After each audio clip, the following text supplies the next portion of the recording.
Welcome back to the Act Two podcast, a podcast for the real life working screenwriter. I'm Tasha Hugh. And I'm Josh Hallman. And before, man, a lot of trucks. Where do you live, Corey? I live right next to a freeway overpass. I'm not doing that well as a screenwriter yet. This is the we just got here podcast, right? I'm still in a studio apartment in North Hollywood. No, it's a fucking highway exit. That's what I think that's so appropriate for this episode. All right, before we launch into our chat with Corey, remember, as always, if you have any questions or comments, topic suggestions you want us to cover, just want to say hi, reach out to us at ActTwoWriters@gmail.com or on our Instagram at ActTwoWriters. All right, so today we're talking with Corey Deshon about how to become a screenwriter and how he did it. I think something we talk a lot about on this podcast is that there are just a million ways to a screenwriting career, and Josh and I have shared our paths, and you can kind of take what you want and leave the rest. But our guest today, Corey, I think has a very different path than Josh or I have had. So we're going to talk about how he did it. And we actually first learned about Corey through Twitter. Yay, 2020 and technology. We Twitter or social media stalked you. It was amazing. Yeah, we did. I don't know if this is good or bad, Corey, but you're the first person I've ever stalked on Twitter. Take that as you will. But an Act Two member, actually, and a writer friend of mine, Kimberly Barante, retweeted your epic thread that I really related to about all these false starts that you've had in your career and where you think your career is like finally taking off and then nothing happens. I'm glad Twitter is becoming something. I mean, I've had a Twitter account since 2012, and I only started using it maybe like a year or so ago, just talking to writers. Just the online writing community has been really cool. So it's kind of diving into that and I guess finding my niche and what I'm going to tweet about. And when you started that, were you open or were you kind of reluctant to like bare your soul about writing? And did it kind of take a little bit, or were you like, you know what, fuck it, I'm going in with these threads and here are my struggles, boom? Yeah, it was kind of that. I mean, I'm not really big on social media. Like I haven't had Facebook in at least 5 or 6 years. I have an Instagram account that's kind of there as a photography portfolio, but not really. So I don't use it, in a very social media way. And for Twitter, I just couldn't think of what to do with it. And then I saw it was right at the WGA ATA split. All these writers go on Twitter and start supporting each other, retweeting each other. Like, oh, this is kind of cool because we started doing mixers and stuff like that. I like this. I like this community. So this is what I'll talk about while I'm here because I can't think of anything else. And I started really just sort of talking to myself 5 years ago. Like, what would I have liked to have known when I was really trying to navigate and find my way around? Like, what information would have helped me then? And that kind of became what I would talk about, just what I see now. And then going back to this, so this thread that Tasha's referencing, was this like a normal response from your threads? Because even my manager had like retweeted it and a bunch of people, because the screenwriting community is smallish and like kind of things get reshared or retweeted or whatever. And I saw it a couple times, and when Tasha sent it, I was like, oh, I read this earlier. So was this like a regular occurrence for you or first time thing? I wouldn't call that regular. I've had a couple of things that I'll write I'll see that they'll kind of strike a nerve and they'll have a life of their own. I mean, I've talked about like the different types of successes and failures I've had from using the blacklist service before, or from like scripts that would place in one contest but not another, and what that means. Just kind of really grounded, like here's the look, here's a kind of a bird's eye look at what this experience is like. And some of those things will really, really pick up, because I think it's just about the frustration of it all, like capturing what frustrates other people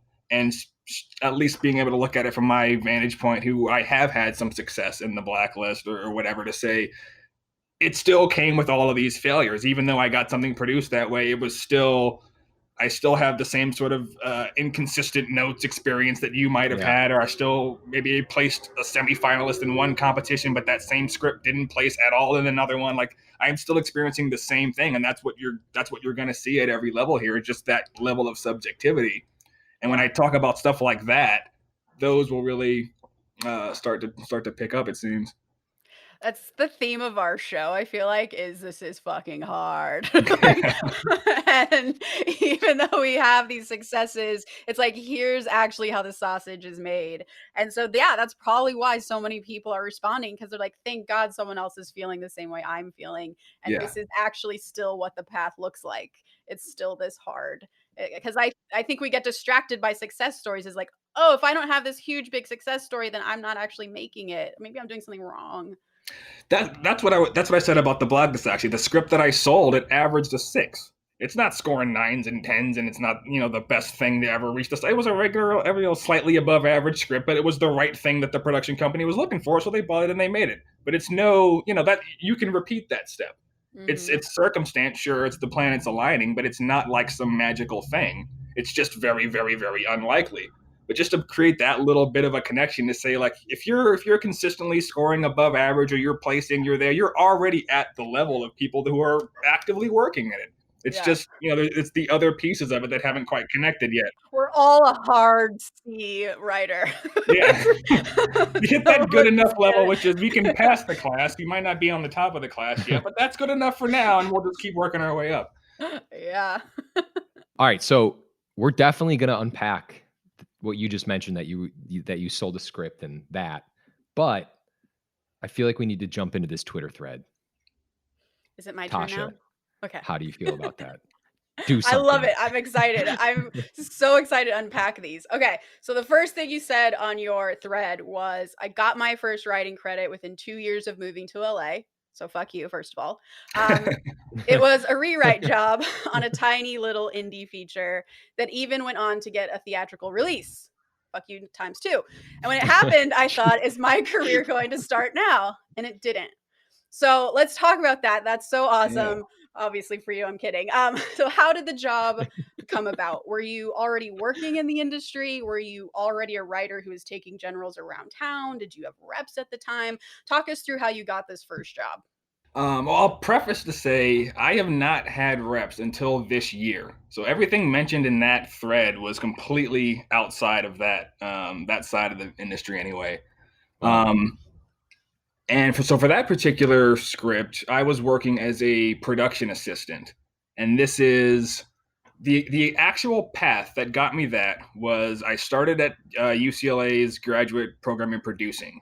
I wanted to take that when I first moved out to LA, just to get a ground floor understanding of how the business would work. And in that class, I met a cinematographer, I think, who had just moved here from France, and he was having a housewarming party. So he invites me and a couple other guys in the class to the party. At this party, I meet another group of people. Don't even know who they knew, where they came from, nothing, but they invite me to some other party a couple weeks later. And I go to this other party a couple weeks later, which turned out to be a YouTube celebrity party. Now, I did not know that. I'm not on YouTube in that way. But I remember seeing the Chocolate Rain guys. I'm like, oh, cool. This is LA. All right. That's kind of cool. That guy I know. That's my generation. But then somebody's like, oh, yeah, this is a YouTube celebrity party. Like, oh, YouTube gets you all this. All right. Shit, I'm in the wrong business. But so at this party, I meet a director who's about to make his first micro budget film. And I asked to just be a volunteer on set. I had no on-set experience. I didn't go to film school or anything like that. So I'm here. I want to get my foot in the door somehow. I just want to get on sets. And he said, sure, come out and you can volunteer. So I volunteer on the set. I learn how to be a PA on the set. They hand me a walkie on the first day. I have no idea what that is or what channel we're supposed to be on for at least the first half of the week. So eventually I figure it out and I start doing the job. And by the end of it, I was getting called back from other people on that set for other work. One of those was the production coordinator of that micro budget film was an office PA on a larger budget film a little later on that summer. She called me in to be an intern on that, but then ended up leaving. So I got the office PA job there. That production coordinator of this, in larger budget, we're still like indie. It was like a $1 or maybe $2 million feature. And the production coordinator of that office was an indie producer in her own right. She had a couple of little films that she produced. And on my first day of the job, she asked me, what do you want to do? Or what are you here to do in the industry? And I was never the type to be like, I'm here to be the best PA I can be. Like, no, I'm a writer and director. That's why I'm here. And she said, okay, great. Have you ever written anything? And at the time, I had written one feature, my first feature. Some other practice scripts before that, but this is my first, real attempt at it. And I told her about the script. And she said, great, that sounds pretty interesting. I'd love to read that one day. And I said, great, sent. Ball's in your court. And eventually, she did read it, and she loved it. Wow. She was at one point attached to produce this other film, but that wasn't the case anymore. She left that project, but referred me to that filmmaker who needed a rewrite on his script. He was about to get funding for it, actually, and the script just needed some work. And he had some other ideas that he wanted to bring to it that he didn't quite know how to execute. And what it really needed was a drama pass. And what I had was a really just, grounded drama sample. So she sent my script to him. He really loved it, and I got the job. Now, by got the job on a micro-budget indie, I mean I got a check for $500, and can you, rewrite this script? But I did. I mean, that's a huge check for that's a time no rep right out of school. Yeah. Well, and that was that, and that was maybe, I think, just under 2 years, or somewhere between 1.5 years and 2 years. I'm getting hired on my first writing job, like not really knowing, where this is going to go or anything, but like, okay, great, this is something. And so I did my pass of the script.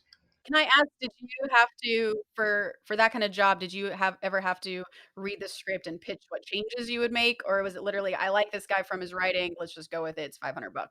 It was kind of in the middle. I've never, which is actually interesting about my career so far, even some of the other jobs have never been that formal of a, here's my take. It's always been so much more of a conversational, what I would bring to it or what I would do. And this was similar. So he read my script, he really liked it. We sat down and talked, and it was just him telling me about some of the ideas that he wanted to incorporate, and he just conversationally responding, here's how I would, think about that. But it was never, here's what I'm going to do, here's how many pages. It's like, I have no idea. So, but that was enough. It was just building a rapport. And then he's like, you know what, I trust you with it. It seems like you get it.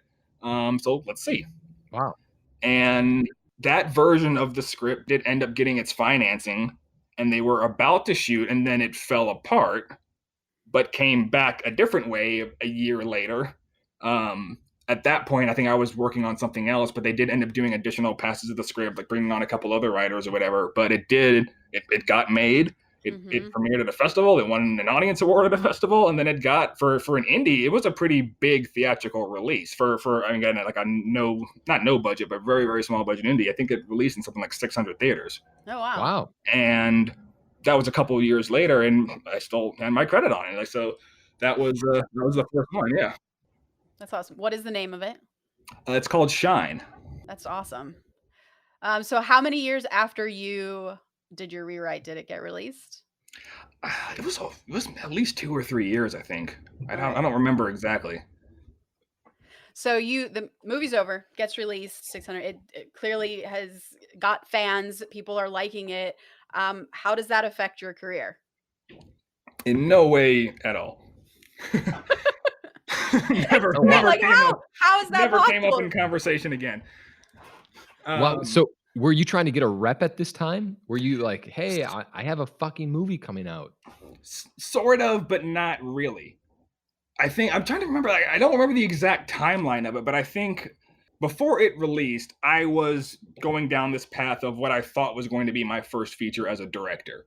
Now that same producer who referred me to him was the one who ended up optioning that same script that she read that she loved for me to direct, which, spoiler alert, went nowhere. But at the time, that's where my head was. And I was still working like production jobs, PAing here and there, coordinator here and there. And I think I might have even gotten hired to write something else before that finally came out.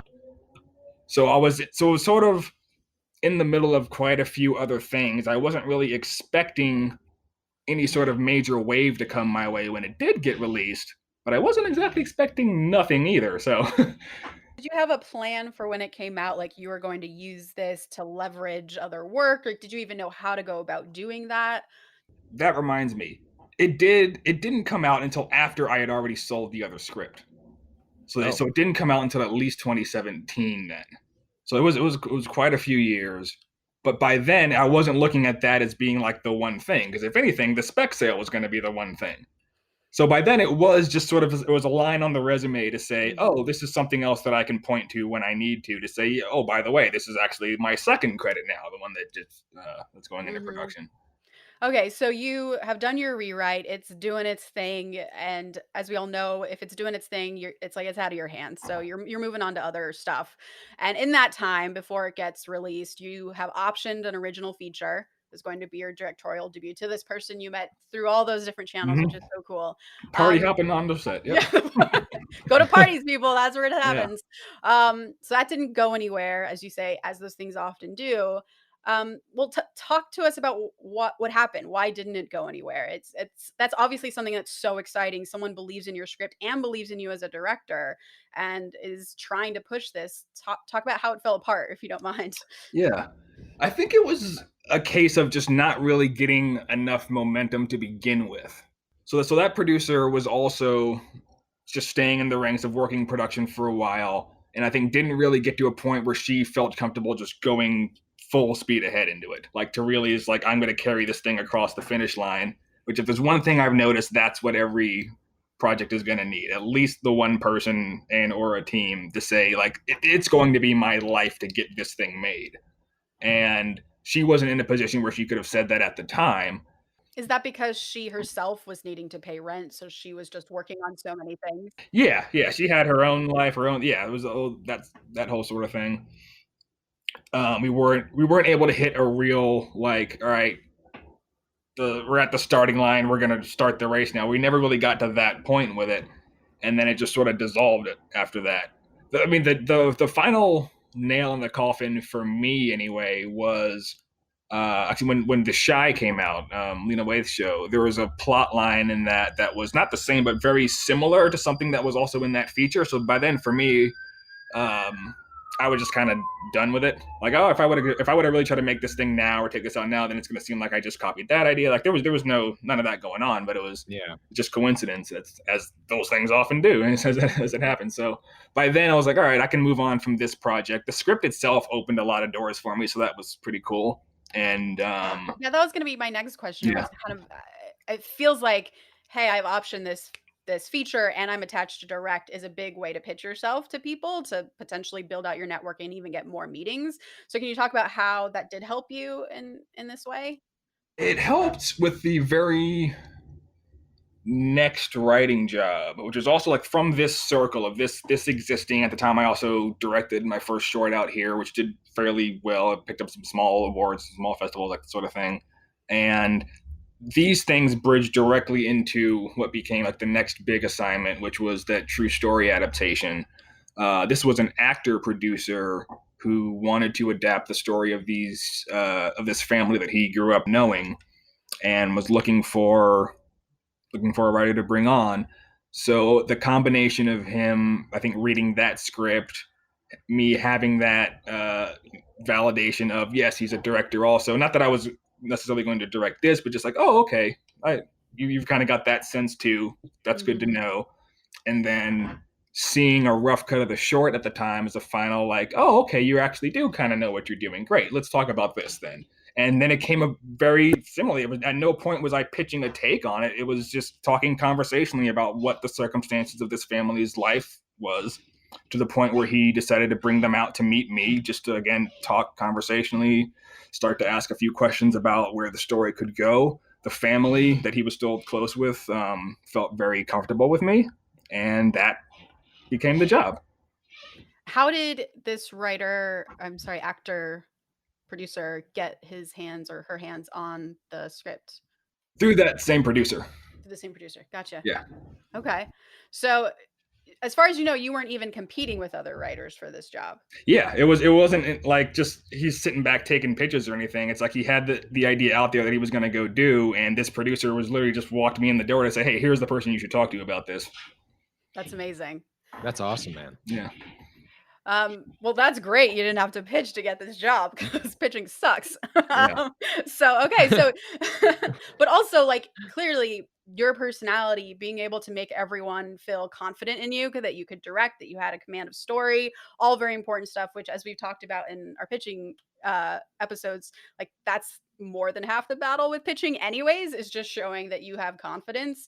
So you now have your first OWA. You're working with an actor who's also a producer. That feels very real. You're actually doing research. You're getting paid to develop. Is that right? Yeah, yeah. And as you say in your thread, is my career going to start now? And it didn't. So, first of all, how long after your option did this job come up, the OWA? Like, how I'm trying to figure out the timeline of how quickly Yeah. things are happening for you. This was right about when we were kind of realizing that this film is not going to get made. So I want to say that was the end of 2015, maybe, or the beginning. I think the Shy premiered at the beginning of 2016. So like right around that transition, or this might have even started a little bit before that. I think the conversation started before that, and it kind of overlapped. But this was 2016 when I was doing this primarily. Yeah, it did start at the end of 2015, then carried over into 2016. So I was still working production at the time, working in production offices on a couple of studio films at that point. Okay, that was another Um, question I had too. yeah. Is what's your day job during this whole time? The day job through all of that was production assistant on bigger films, production coordinator on some small like TV, like pilots and some shows and things like that. So still just production work day to day.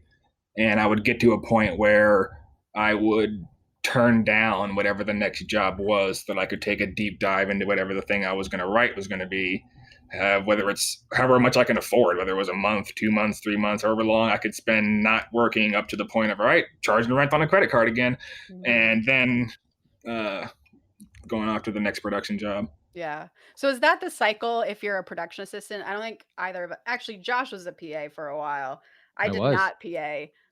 So I'm curious in terms of like for me, I came up in the development world as an assistant. So I had my 9 or 8 to 8 job and then afterwards would go to an all-night diner to write.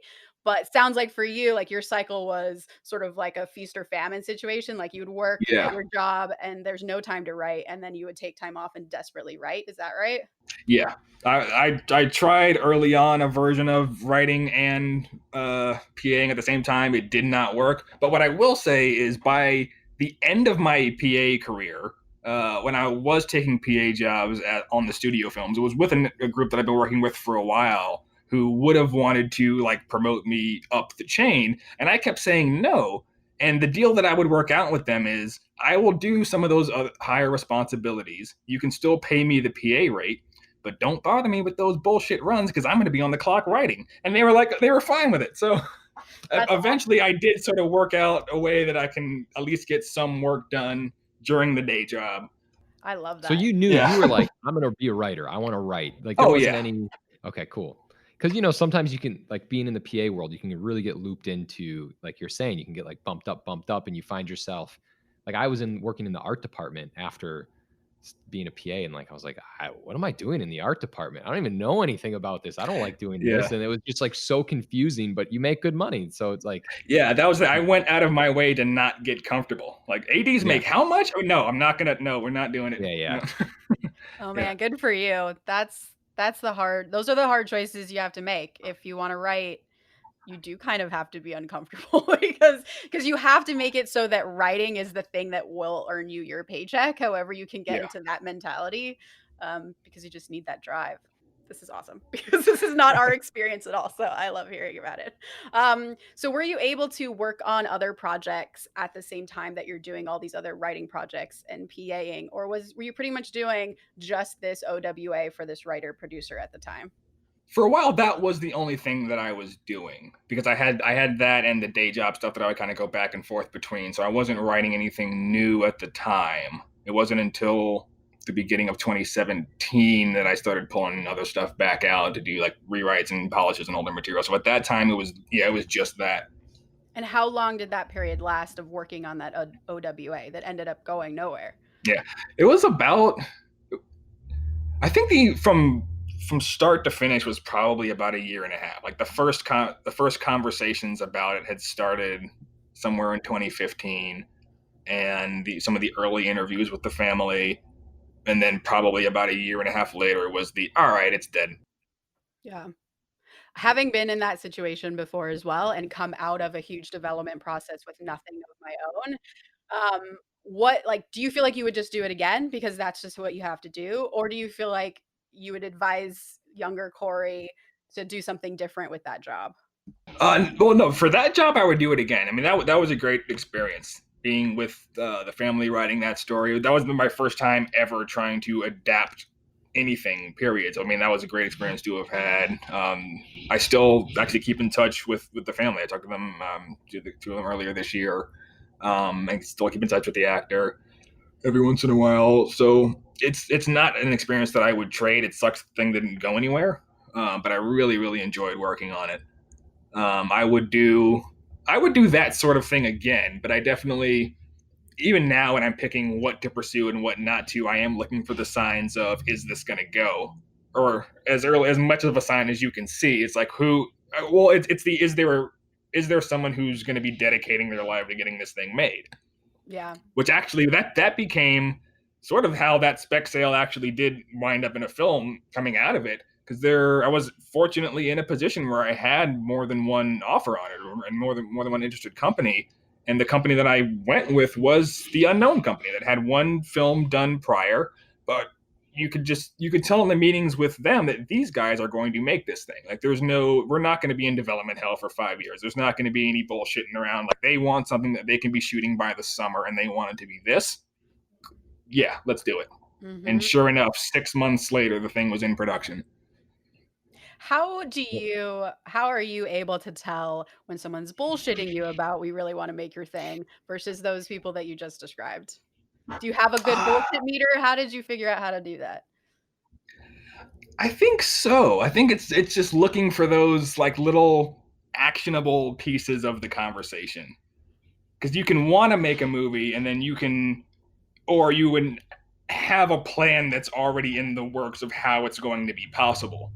And with that script in particular, I wrote it to sell it. It was like my first time when it comes to my own spec work, trying to write something that I did not intend to direct. And so I was writing it with the producer hat on to say that it would likely fall into this budget range. We'd likely shoot it in this sort of a schedule, blah, blah, blah. So when they come to the meeting and have that piece of the conversation already worked out, this is how we do this. Here's the plan. Here's what we want to do with it. And it lines up exactly with what the original intention was, versus let's just talk creative notes for a little while. Mm-hmm. It's a different kind of conversation. I think that's exactly it. When you have someone who's really excited, but they have a lot of notes for you and they're not coming in with an actionable plan, that's when the bullshit meter's like, because what's distracting is you're very flattered by how much they tell you how much they love it. And like their notes sometimes are like, okay, I can see how that could make it better. I could see how that could but then there's someone over here to your left saying, no, we're going to make it. And here's how. So yeah.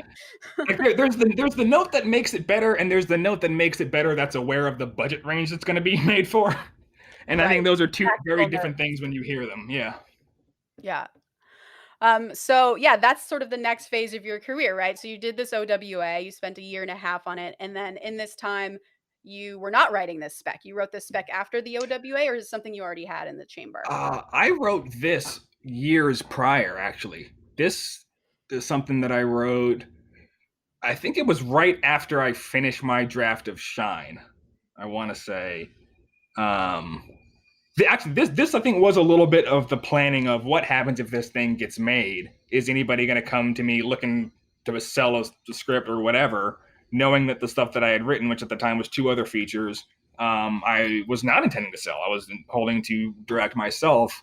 So sitting down to think strategically, what could I write that would impact or that would be appealing to the market in some way? So it's literally doing that thing that they tell new screenwriters don't do. Don't think about the market. Don't think about do that for the stuff where you want to write the best script possible. But if you actually want to make a living, you do kind of have to consider whether or not anybody's going to give a shit what your best script is. Like, so it was kind of like that piece of it saying, okay, like, can I even do this? I hear everybody saying contain thriller, ensemble cast, minimal locations, no more than 20, 21 days schedule, whatever. Can I actually sit down and write that? And so this script was the experiment. It was for me to even be able to know for myself, could I do that? And so I wrote the draft very quickly. I wasn't trying to, show off with it or anything. Can I ask how quickly is quickly? For that script, it was like 2.5 weeks, maybe. Damn. All right. Well, this is again, this was like, I'm not trying to do anything. I won't say that it was like a throwaway script. It was a practice script though. Like, I want to practice the thriller structure. I want to see, can I do this? And I was not, again, I wasn't at a point where financially I could spend 3 months working on it. I had just made $500 for the last 3 months of my life. I need to go get a job. Sorry to interrupt, but you said that you kept hearing that the market wanted this, the market wanted that. How are you hearing this? Because you're not taking a lot of generals, or are you? Yeah. I'm not at that point. I'm not taking any generals. It's all through just handoff networking and listening, just listening to what's out there, watching what the conversations are, watching what types of projects seem to sell a lot, watching what seems to get made more frequently from no-name writers. So looking to make a strategic play of, if anybody is ever going to ask me if I have something for sale, what can that answer be? And what could, if I were to play it as a numbers game, what would the likelihood be that I would have the thing that's most appealing to the most number of people? So just really looking for that marketable, middle of the road thing that they tell writers don't do. Yeah. Which they say that for good reason, because I don't think by any string of it that was like one of my better scripts, but it was literally the thing that the market wanted and makes those thrillers. I actually think that's really smart. I think it can go both ways. And Tasha, you and I know someone who I won't name, but she was very like geared towards the market, and just like she would be like, I want to be on the blacklist. I'm going to write a blacklist script. I want to do this. I'm going to write this. And I think it sort of actually worked out for her. And I feel like I don't know, it's hit or miss. Mm-hmm. Or I've heard, people consider that writer a hack because all they do is churn out the thing that everyone thinks they want, but it's actually not good once you actually read it. So you do have to come with actual writing chops as well. But yeah, I mean, that person that Josh is referring to, she'd always, talk about, I'm going to mash this with this because, like what, this is not true. Obviously Westerns are selling, but so I'm going to mash a Western up with, sci-fi and do that movie. And I'd be like, oh, well, do you like that kind of movie? Do you believe in those themes? It doesn't matter. Those are the things that are selling. And she's now a working writer, so it worked out. Yeah, that's what this was. And what happened was after 2016, after it was clear that assignment wasn't going to go anywhere, and I was really that was going into 5 years now, so I was just really kind of fed up of production work. It's hard to knowingly make no money for a while. Or prevent yourself from getting a promotion to make at least a little bit more money. Yeah, the self-sabotaging can only go on for so long. So at that point, it's like, I need to stop taking production jobs and pour everything into writing right now. I have a little bit of savings from the last couple of gigs. Let me just dive into this year 5. And that was at the beginning of 2017. And so I pulled out all my old scripts to polish them up, rewrite them, throwing them on the blacklist, throwing them to whoever would read them. And this little practice thriller was one of those scripts. And this was the first time I'd read it. It's like 3 years at that point.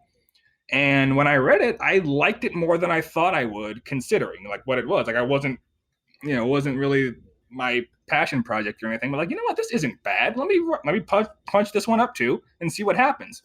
And I put it on the blacklist, and the evaluations came back as a 5 and a 6, which is not high by any means, but it's above average, where I would have not previously considered that an above average script. So like, oh, okay, let's polish it up again. Let's rewrite it again and let's see what happens. And I did that consecutively a couple of times, and the score kept rising, and it ended up in the top 3 horror scripts on the site for like a certain period of time, like 6 weeks or something. And a couple of companies found it in that period. And wow. I had offers within the first half of the year. Oh, wow. Another success story from the blacklist. Yeah, blacklist. Now, here's the crazy thing, though. Like, at the time, I remember I was the 8th person to have sold a script from the blacklist, from the public side of it, that ever went on to get produced. Also, the fact that you kept revising and kept going, I think, is such a huge reminder, because you get that 5 and 6, you're told you're average. I think a lot of people go, oh, I'm just average. I'll try a new script then. But no, I think there's room to improve. If you believe in that script, keep going and keep submitting. That's definitely what I recommend as well, even for contests and stuff too.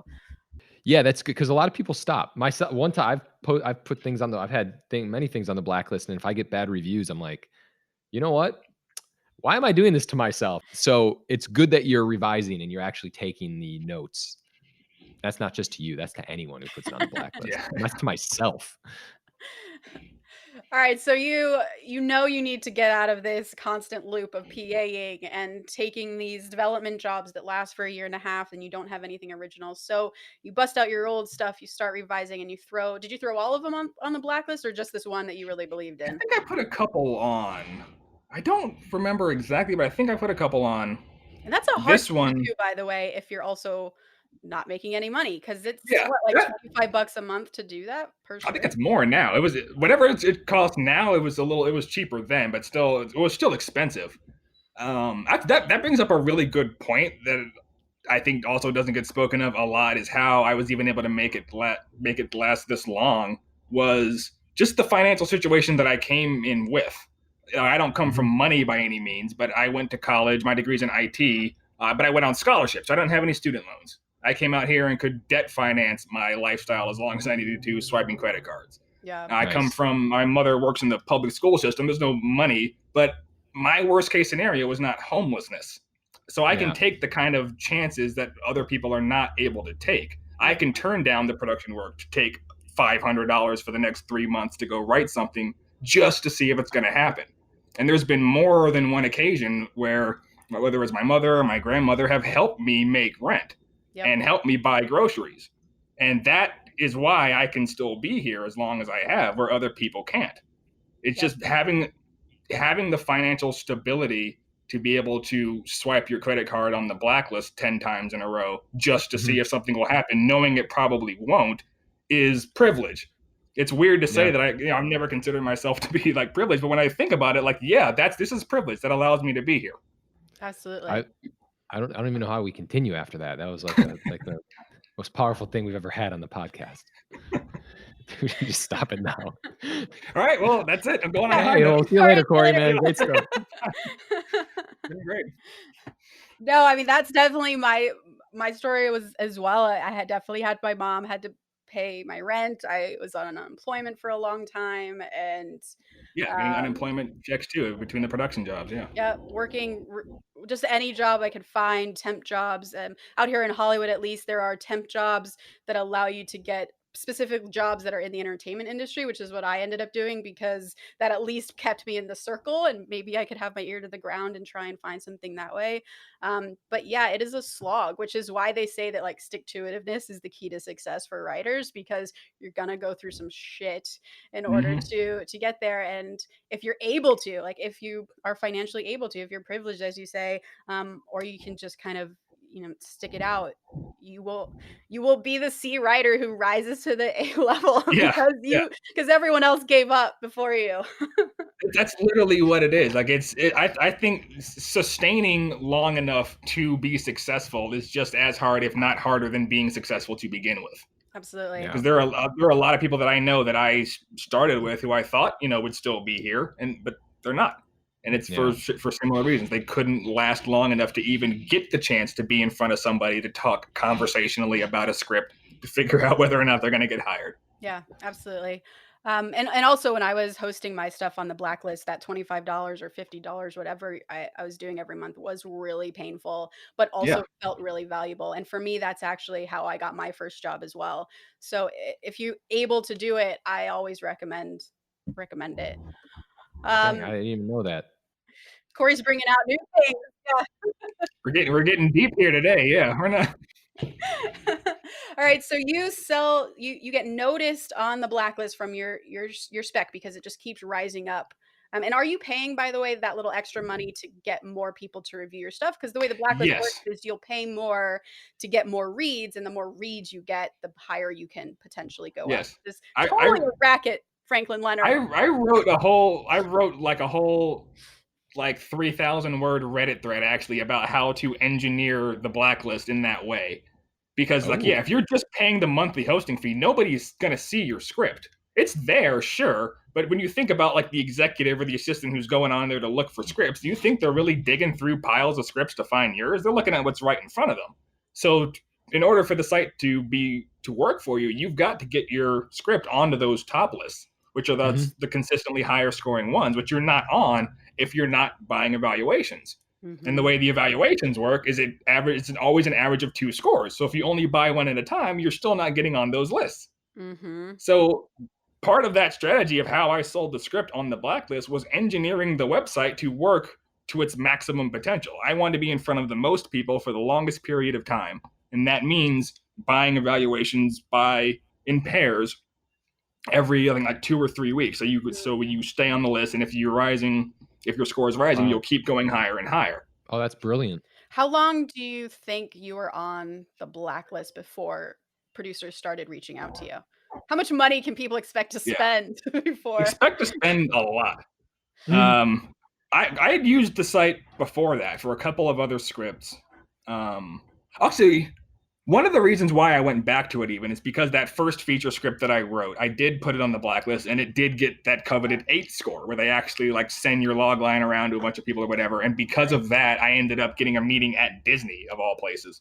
Which was the strangest, because that script started with domestic violence and ended with murder. I don't know what the hell Disney wanted to talk to me about. I got into a room at Disney because I did not get the job, obviously, but because I put the script on the blacklist and got a score of an 8. So I was like, okay, obviously I'm going to use this thing again, and spent a lot of money over the years not getting anything else out of it until this script. Did you say how long you feel like this spec that you ended up selling was on the blacklist? Before it was a couple of months. So it was at least a month where it was like very, very visible.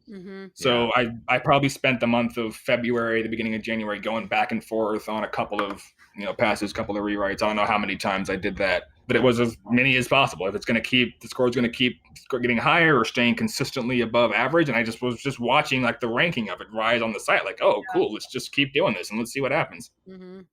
That's amazing. And 6 months later, as you say in your thread, it was already in production. Yeah. And it took a year for them to actually get it out there and get it premiered. It released theatrically. Was it bigger than your indie feature that released? This was smaller release. This was one of the it was like a day and date with VOD. So it was limited city, maybe for not as long of a theatrical engagement. Do you, at this time, because by now I'm sure you've built more of a network and connections with people you've already met at Disney, is the fact that your movie is in production helping you get more meetings? Are you now finally taking those coveted generals that everyone talks about for a writing career? Not really. This was another case of like, if I was waiting for the cavalry to come, they're not. This is I sold a script. Nobody gives a shit. Oh, it's in production. Nobody gives a shit. It's done. It premiered. It did. Nobody gives a shit. Why do you think no one was giving a shit? What do you think was the hurdle there to get people to care? It was the number of people at the time that I was even able to get this in front of was still very small. And because, there's a flood of content nowadays. So like, who's really paying attention to any one project that comes out? And so I was able to use this to get in front of 1 or 2 reps. There were a couple of production companies that I had formed relationships with that were just kind of kicking it their way. Hey, by the way, produce credit.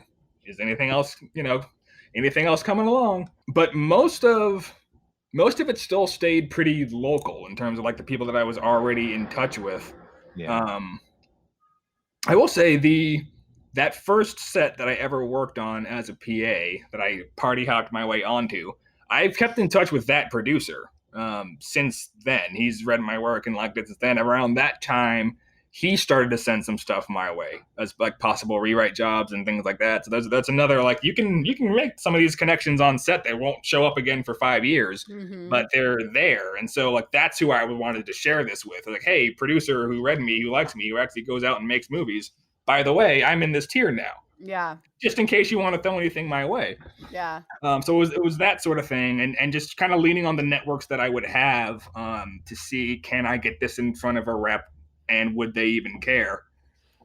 Yeah, that's a big question I have for you as well, is how, because you had, as we kind of talked about at the top, you have this whole thread about your experience with the reps, which I feel like, let's not get into that now, but kind of peel back just those few layers at the top. Like, did you know that you needed a rep?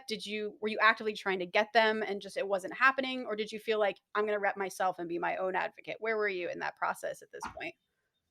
It was a little bit of all of it. Like, I did know that I could be in front of a lot more people right now if there was anybody who could, on my behalf, connect all these dots. Because that was the other thing too. I mean, nobody would look at that film that came out and see that it had anything to do with that other one I did a couple years ago, or anything to do with these things that I was actually getting hired on. There was no glue connecting those pieces other than myself, and I could only talk to so many people. So I could see right there the value. Well, if I would have had a rep here, yes, this stuff could be getting used in my favor to get me into rooms, but I'm not really at the point yet where I could even get in front of the rep.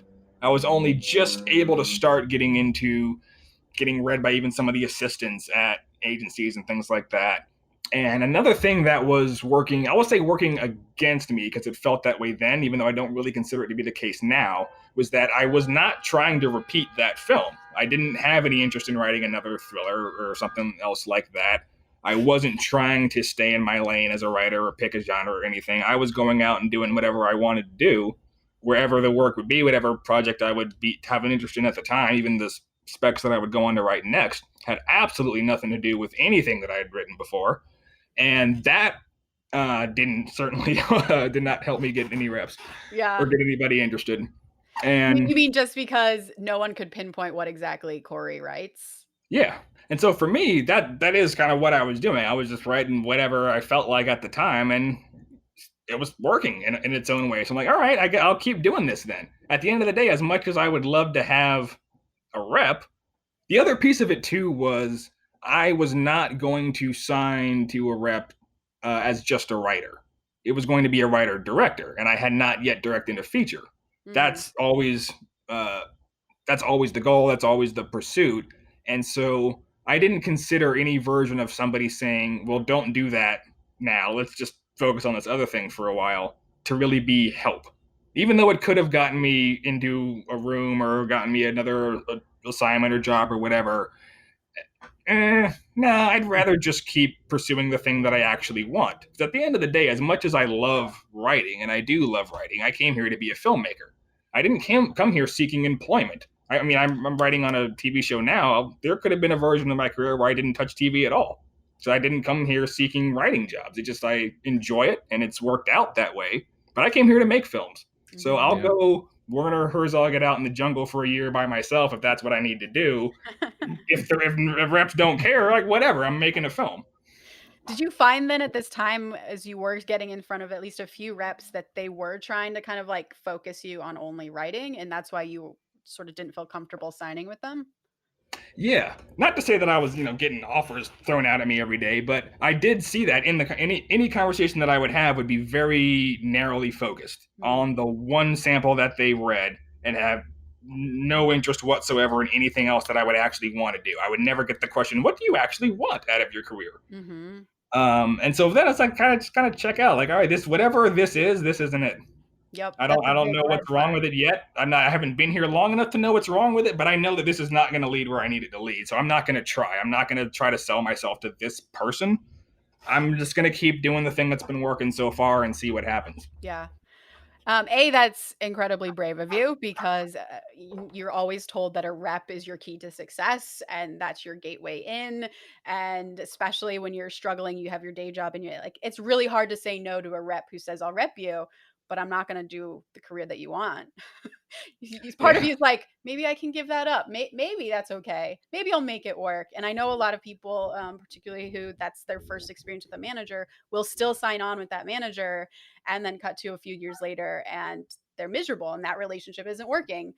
So that is a very important red flag to pay attention to. It's very cool that your gut guided you the right way there. Yeah.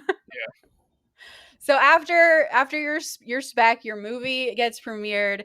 As you say in your thread, you had more OWAs. You were placing in contests. You were growing your network. Sounds like by yourself.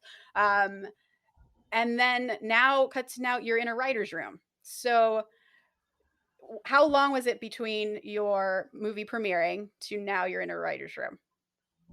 The premiere was in 2018. And so 2 years. I want to say almost exactly 2 years. I think the premiere might have been like August-ish in 2018, and I started the room in this August. I will say though, I mean, I think it's important to acknowledge the year after I sold that spec and it got made within 6 months. That was 2017. In 2018, absolutely nothing happened. Not a single thing, not a single job, not a single like promising meeting, even really. But I did write all the scripts that would end up opening doors for me this year, but nothing was going on in 2018. And that was a really weird, like, I don't understand. I'm doing everything right. I got credits. I sold something. Why does nobody care? And that was interesting, to say the least, to experience. How did you get into this writer's room? Which is a very like that's the steadiest job you Yeah. can get as a writer, right? Like you're gonna make your rent if you're a staff writer. Yeah.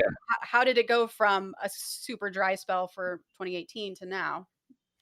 How I got into this writer's room has absolutely nothing to do with anything we've talked about so far. I'm the guy who's going to be going in every direction all the time as possible. One of these directions actually had me partner with this veteran writer producer, like he was a stand-up comic, like from the original Def Jam era. He and I connected very early on, maybe 2013 or 2014, and I did a couple of PA gigs for him, and then a couple of like videography, like our camera like operating, I think, stuff on a couple times. And I want to say 2015, maybe 2014. We were in his office one day, and he sort of soft pitched this idea that he had for like a short film. And I really took to the idea, like, oh, that's really, really cool. That sounds like it would make a really cool project. And we just talked about it, just kicked the idea back and forth a couple of times. And I left and went home and wrote like a 15-page treatment for it that weekend, brought it back on Monday. He read it and he's like, oh, so you can write. You weren't just bullshit. And then we ended up writing the script together as this exercise, like, again, and we never made the thing. It was just like, let's just stretch out a little bit. That turned into, he's now inviting me to develop ideas with him to help. He's got a couple of pilots of his own that he wanted to write. This is the only reason why I started writing TV at all. I had no interest when I came out here. I was just going to make films, but through working with him saying, help me develop this TV idea, I'm going home like, shit, I got to figure out how to write for TV. I had that exact same moment, Corey. Yeah. I need to go figure this out. I need to write some practice pilots or something. Yeah. So like, I knock out a couple of those just so I can come back and have an intelligent conversation with this guy about how I can like just like help him like bat the idea around. That eventually evolved into where we wrote a pilot together. And this was maybe by the end of 2015. We ended up writing this drama pilot together. In 2018, yeah. One of the crazy things that did not happen in 2018, he and I ended up selling a pitch that turned into us getting hired to write a comedy feature in 2019. Wow.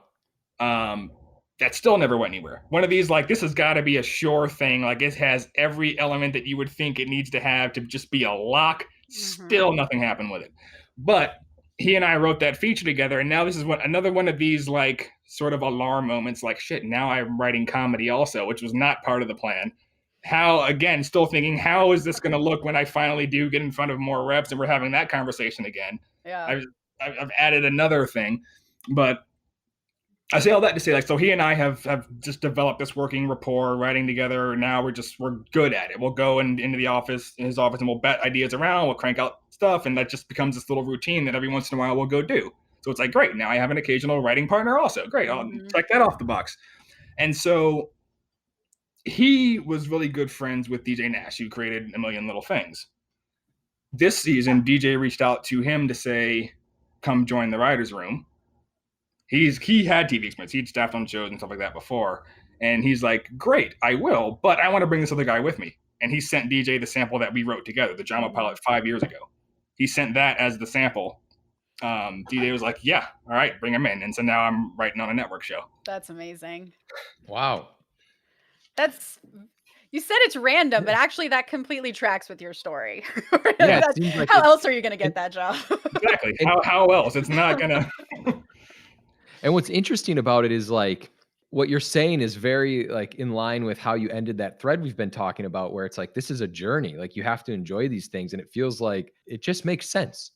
We've just like tied together an entire Twitter thread. Yeah. It makes so much more sense. It is that when we're in that office just kicking ideas around, it's because we love it, because we enjoy it. It's like, it's fun. Let's see what we can come up with. Let's see if anybody's going to bite anywhere. One of those things ended up, netting us a paycheck to go write a feature. Great. Maybe that'll happen man. again. Yeah. And then it leads into this. Like he wasn't expecting this offer either. Yeah. So then you have a rep now, you said. You got one. I do. It also had nothing to do with any of this other stuff that you just heard. I want to talk about then how you got your rep. Let's go there. Yeah. So in 2018, when all these things are falling apart and all these things that should be sure things turn out to be nothing, I sit down and write 3 scripts, 2 features and 1 pilot. Damn, that's a lot of work in 1 year. I had nothing else to do. So Did you have a day job in 2018, or were you just working off savings and credit cards? No, this was me burning through everything that I had just earned selling this film the previous year and going right back to paying rent on a credit card. But I write these 3 scripts, which I consider to be, at that point, like the best things that I had written. So both of the features and the pilot became instrumental in everything else that I would do for 2019 and 2020.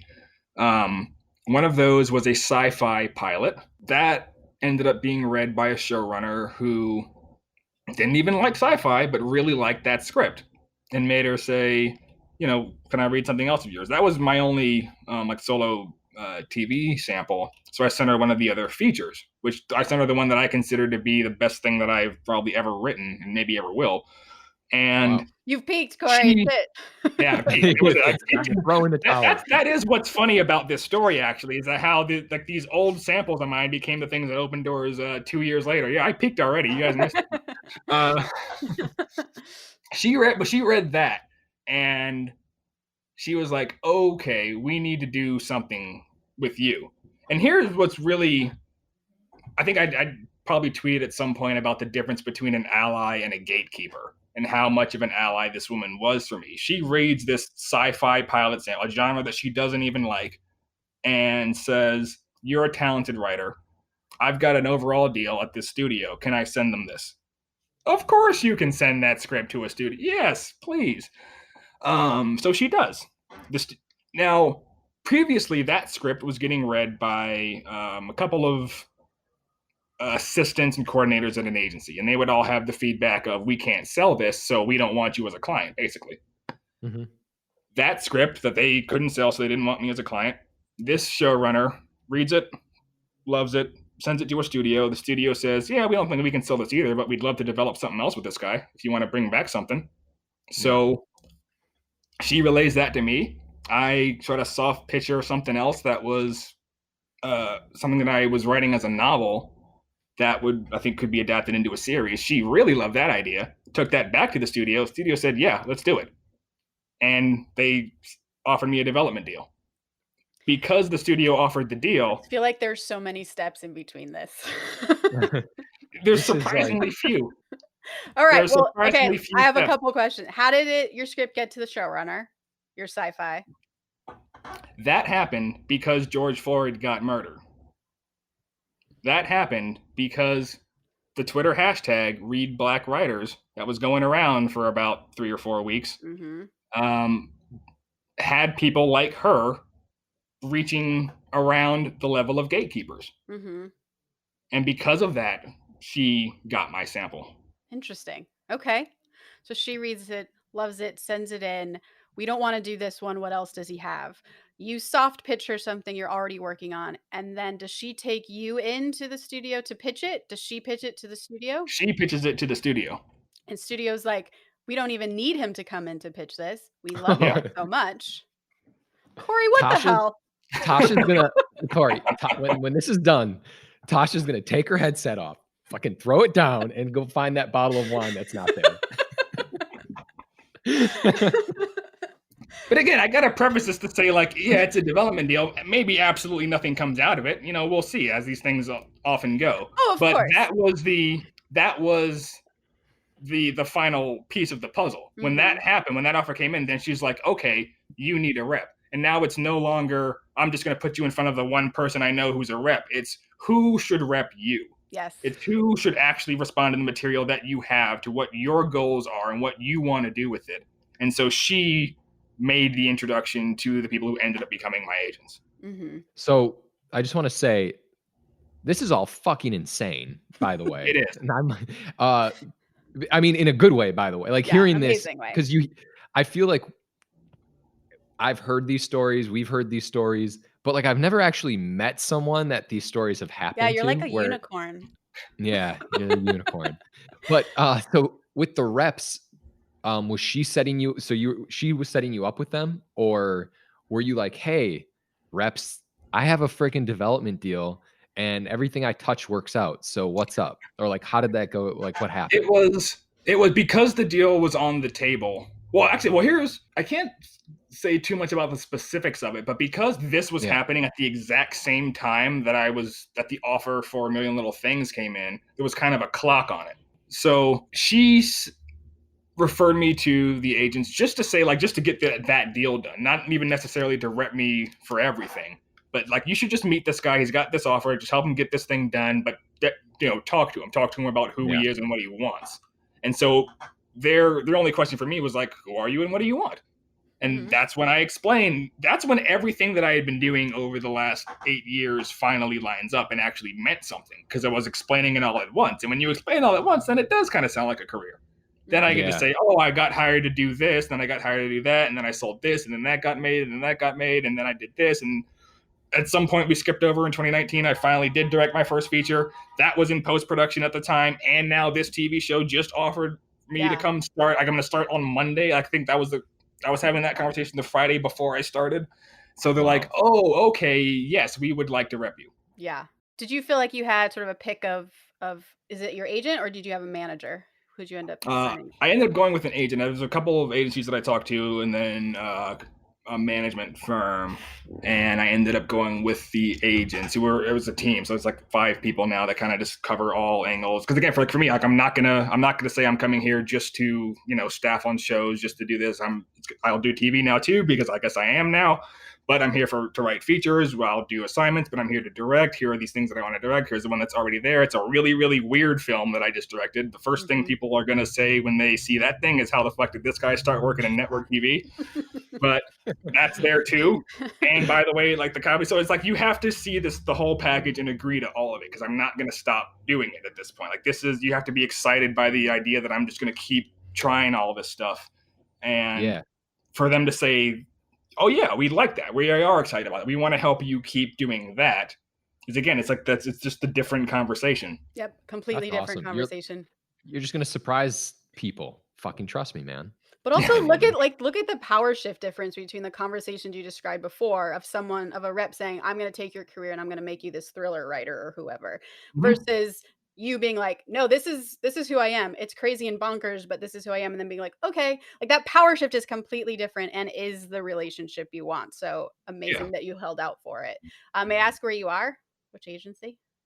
I'm at WME, which I'm not a WJ member yet. So we'll see when maybe cross that bridge.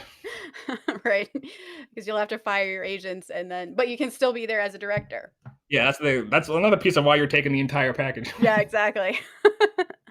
Well, okay, given your crazy story, and as Josh mentioned, you wrap up this thread that got us all interested by saying, like, after 8 years of looking back on all these many milestones along the journey, you can finally say, oh, that is the career. This crazy wild process is the career. What advice would you have to other writers like yourself, young Corey, who are feeling the exact same things as you were feeling in your thread, that kind of constant, just nagging question that, like, am I ever going to get there? What advice do you have for those people? I think it's really just take a step back and look at the big picture of what you want out of your career. That was something else when I was being potentially considered by some of these other reps? Do I even see the career that I want reflected in their clients? I think when it comes to choosing what to write along this journey, whether or not to do the thing that I did, which is kind of just throw it all on the wall and see what sticks, I think the most important thing is, what is your intention for your own piece of material? Because when somebody says, don't just think about what the market is going to do, you should write the thing that you're passionate about, they're absolutely right. Because that script that I wrote for what the market was going to, that's nowhere near my best sample. That's an okay script at best, and became a little better throughout the process of it all. But the script that I wrote that I consider to be the best thing that I've ever written, that was that last piece of getting me passed on to the studio from that showrunner and then getting the agents, was a script that if I were to describe it to someone first before I wrote it, the first thing they would probably say is, why the fuck are you going to write that? You're never going to be able to sell it. You're never, why would you waste your time with that? But for you, the writer, trying to show who you are on the page, you should absolutely write that script, because that script might get you repped and get you a development deal. Josh and I are feeling this so much right now. We talk about this so often. I'm like nodding, like, uh-huh. But it's to know within yourself what that is when you're writing it. And to know within yourself, this is going to be the thing that I'm going to go make, or this is going to be the thing that I will hope will get me staffed. This is going to be the thing that I want to try to sell. Know what those are and pick those things. Yeah. It's like what's the theme of your potential career? Yeah. What do you want? And if you want to do all of it, have samples for all of it. Corey, let's wrap up with actually telling people where they can find your stuff. Where can they watch your crazy ass movies? Self-described. And where can they find you on Twitter? I'm on Twitter, just at my name, Corey Deshon. Where I want to say Trespassers is the script that I stole. It's a home invasion thriller. I want to say that's on Hulu. I'm not sure where Shine is. I'm not sure if you can stream it right now. It might be on Amazon. Damn, dude, you have so much stuff going on. You're like, I don't even know. It's hard to keep track of the stuff in the past. I don't know. Doesn't matter. Yeah, I'm trying to have less things to do right now. That's my goal. The film, once I can get my first feature out of post-production limbo, hopefully a couple weeks left. It's called Daughter. We don't know where it'll be yet, but some sort of release next year. And I think this, of everything that has my name on it so far, will be the most me thing of anything that's been released, because it is the first film that I directed finally, and also produced myself in this case. Amazing. Learning that lesson of, you need to be able to champion it and throw your life into getting the thing made. So that will come out at some point next year. A Million Little Things, I'm writing on season 3, and I think that premieres next month. I don't know the exact date. I should probably. What's your episode? Which number? I'm not sure if I'm allowed to say. Oh, really? I don't know yet. I'm writing it now, but I don't know if we're supposed to say anything about where it's gonna fall or anything like that. Oh, I see. Gotcha. All right. Lay off, Tasha. All right, fine. Lay off. Well, Corey, I'm gonna embarrass you and make you say our quote of the day, because I always do it, and I'm sick of it, Josh. I won't even do it. All right, Corey, take us out with the quote of the day. Quote of the day: my 3 Ps: passion, patience, perseverance. You have to do this if you've got to be a filmmaker. Robert Wise. Awesome. Corey, thank you so much for joining us. This was Corey, so awesome and so enlightening. You're the man. When we can go outside again, we'll all get a drink together. Exactly. The Act 2 podcast is a production of Act 2, a network and support group for the everyday working screenwriter. This episode was edited by Paul Lundquist, music by 414 Beg, which you can find on Spotify.